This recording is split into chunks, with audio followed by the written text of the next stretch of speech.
Hey everyone, welcome back to another tech video. In this video, I'm going to show you how to fix a common problem. The issue is that your TikTok account is not showing up in the app.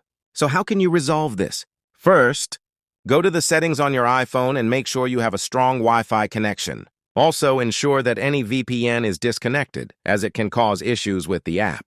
Next, go to the General section and update your iPhone or iPad to the latest iOS version. After that, reset your network. Settings by going to Transfer or Reset. iPhone, Reset Network Settings. Once that's done, open your TikTok app, go to Settings, scroll down, and tap Report a Problem. Then scroll to find Chat with Us. Tap on it and contact the TikTok support team, explaining the issue you're facing so they can help resolve it. Before reaching out to support, you can also try restarting your iPhone.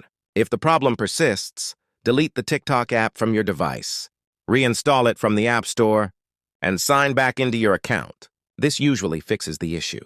That's it for this video! Make sure to like and subscribe to our channel for more tech-related tips and solutions.